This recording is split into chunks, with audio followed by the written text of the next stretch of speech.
अभी हम आपको बराह रास्त दिखाएंगे कि चाइना में वजीर आज़म पाकिस्तान इमरान खान का एक चीनी टेलीविजन को एक उन्होंने इंटरव्यू दिया था, वो जरा आपको दिखाते हैं। You know, when I left my sport, normally athletes stay in the sport for the rest of their lives, because if you reach a certain status in sport, in other words, if you become a world class or someone who's performed very well during his sporting career, then the rest of your life you have the easy way to commentate on it, be in the media, you know, do whatever, coach. So all these avenues are open for you. But you know, when I left my sport, I never wanted to go back to it, because I always feel that the human potential, God has given us, all of us, enormous potential. But that potential only you can achieve if you keep challenging yourself. The moment you stop challenging yourself, there's no such thing as a plateau in life. Either you're going up, and the moment the challenge goes, you go down. So this is how the Almighty has made us human beings. So I always wanted to leave the sport after I'd finished, because it was an easy life and I didn't want to stay in that life.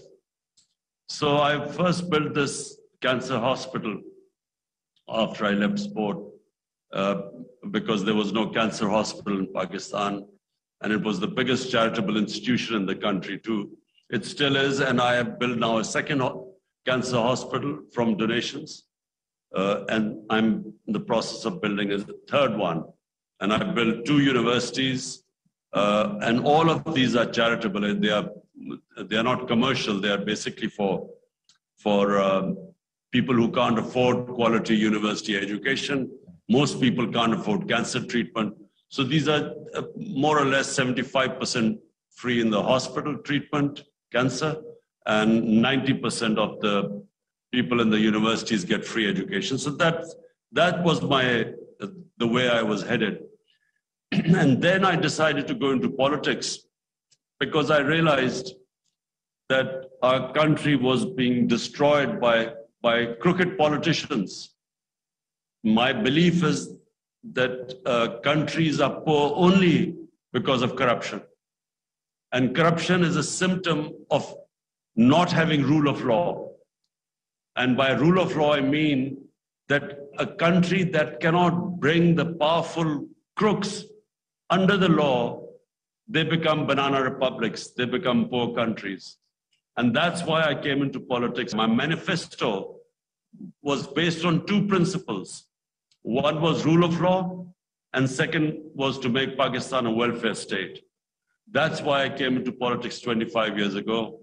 And I struggled for 22 years before I finally got into office.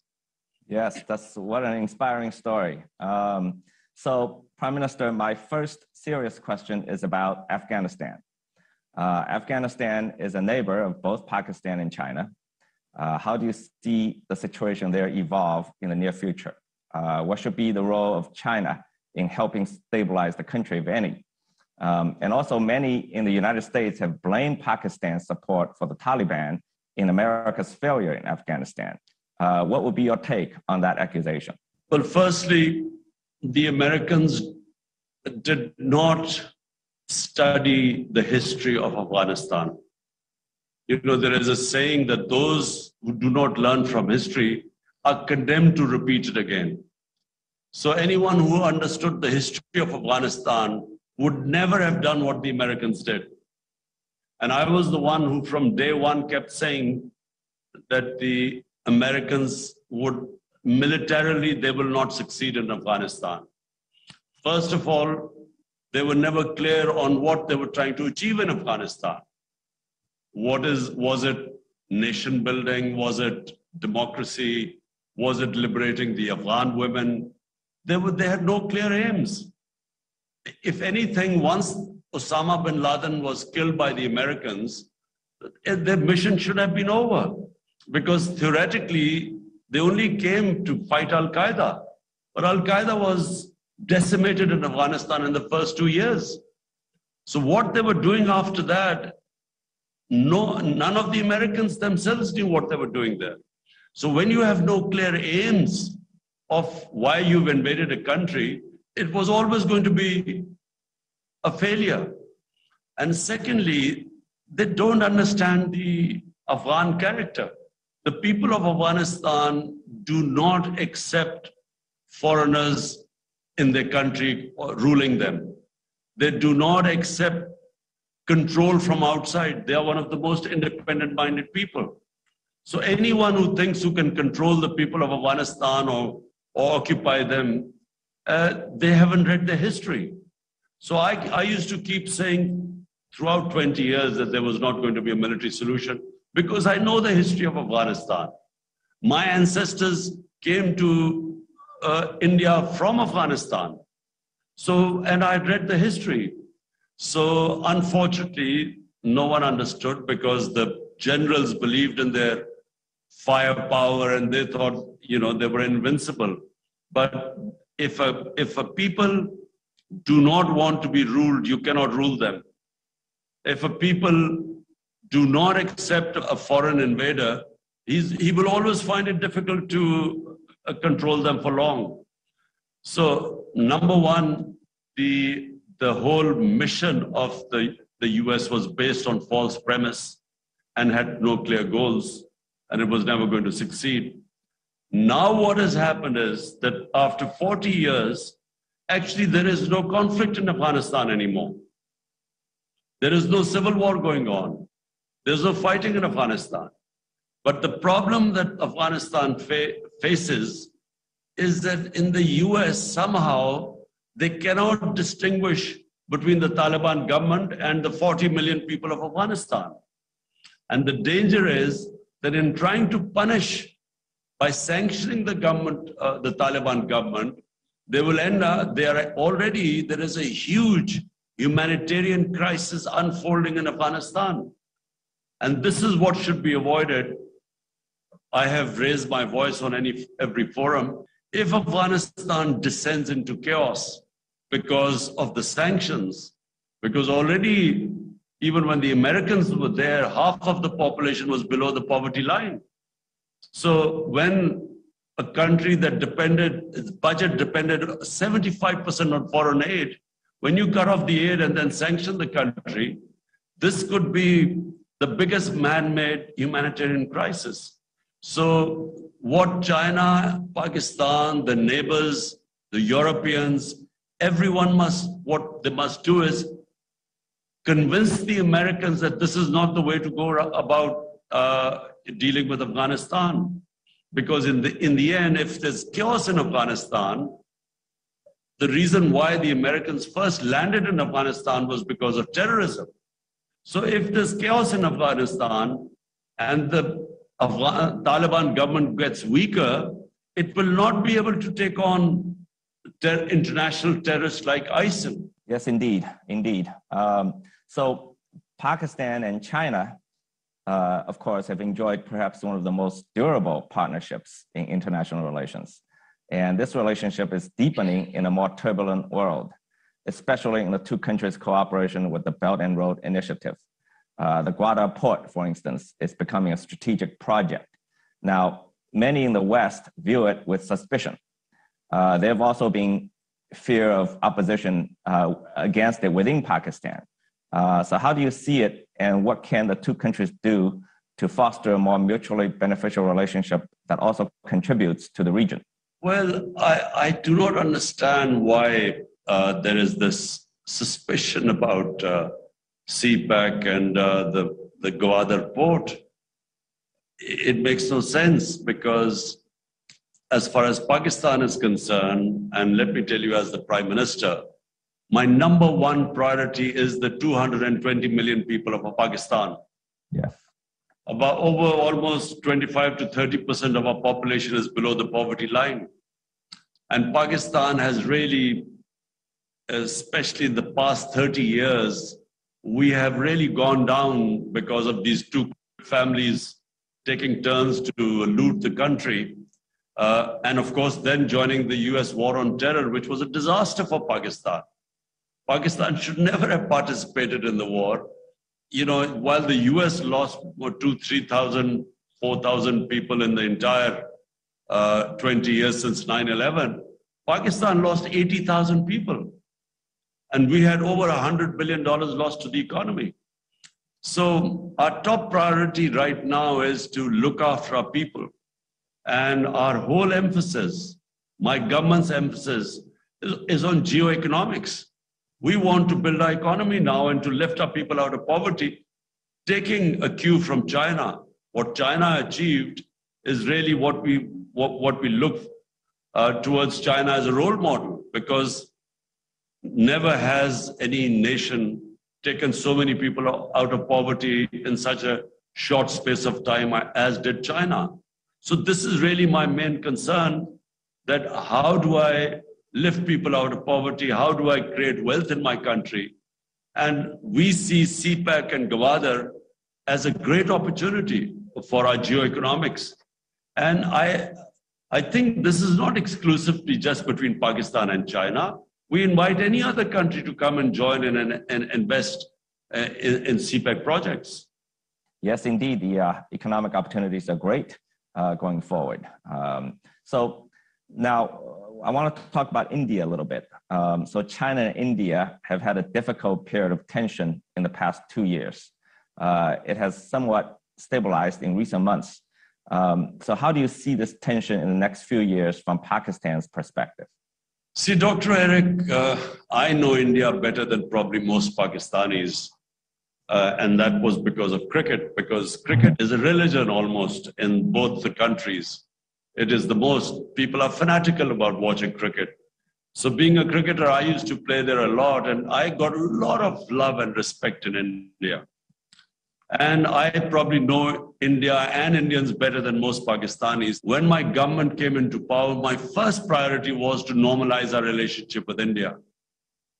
And we have only one issue with India, and that is the Kashmir, where India is denying the people of Kashmir the right of self-determination, which was guaranteed by United Nations Security Council resolutions. And unfortunately, India has been denying them that right. And it's a disputed territory between Pakistan and India, acknowledged by the UN. But unfortunately, and I say very unfortunately, because I think it already is, and in future, it will hurt the people of India much more than, say, even Pakistan or China. So what is happening in India is this government, which only thinks that India belongs to Hindus. And in doing so, it is basically marginalizing something like 600-700 million human beings who are now considered second-class citizens, including the 200 million Muslims in India. So it is a terrible situation for India. And I must say, as someone who knows India, I think it's a great tragedy that has happened to India. And that's why India is having problems from within, and it is having problems with its neighbors. We just hope that better sense prevails there, because as things are going, I think India is going to damage itself much more than anyone else. Oh, this certainly sounds concerning. So, Prime Minister, how do you see Pakistan's relationship with the United States in the next several years? With its failures in both Iraq and Afghanistan and many internal problems, the US seems to have lost much of the hegemonic power it acquired at the end of the Cold War.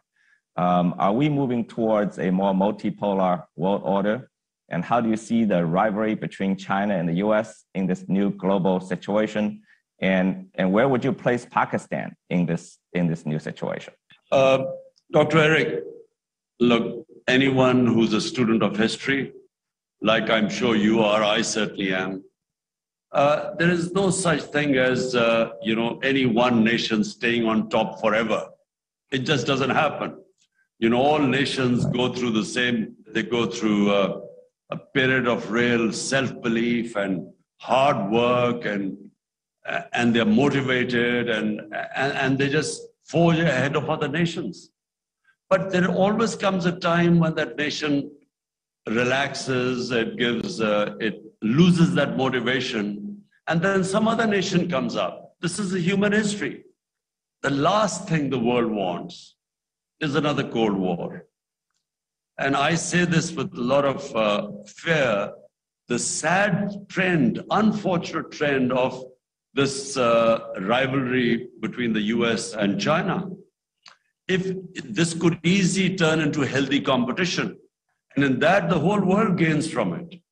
But if it goes into a Cold War type situation, like we witnessed, after the Second World War between the Soviets and the US, I think the world does not want another Cold War. And for Pakistan, again, I repeat, my concentration is only on one thing: how to look after the 220 million Pakistanis. Half of them are not in a good place, who are hovering on the above poverty line, and half of them below. I mean, the bottom 50% is hovering on the poverty line.